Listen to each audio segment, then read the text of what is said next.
à la Libération, comme ce fut le cas pour la plupart des journaux qui avaient paru pendant la guerre, la Liberté du Sud-Ouest, la Liberté du Dimanche et les croix diocésaines furent suspendues et leurs biens confisqués.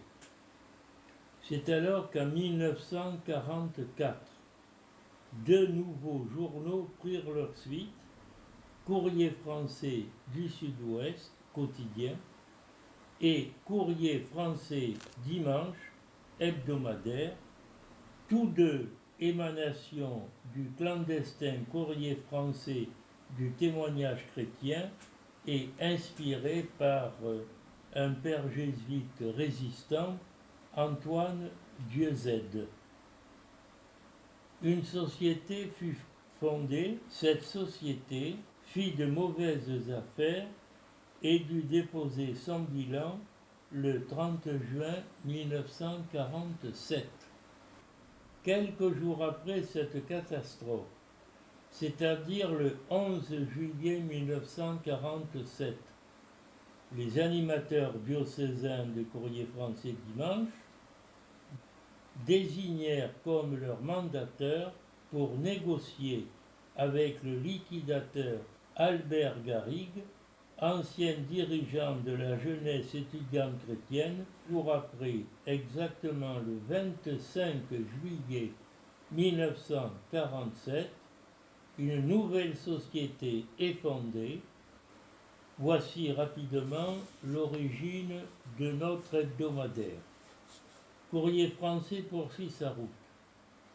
Je souhaite, comme le disait Monseigneur Marius Mazier, archevêque de Bordeaux, que notre hebdomadaire laisse toujours ouverte la porte de l'espérance à travers l'événement que le journaliste raconte.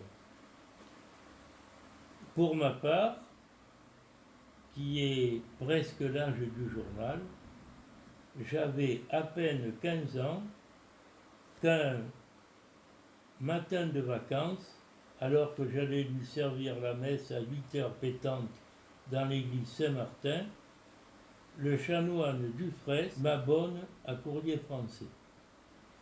En 1976, avec l'abbé Lapart, nous prenons en main l'édition d'Ordogne au mois de septembre 1985.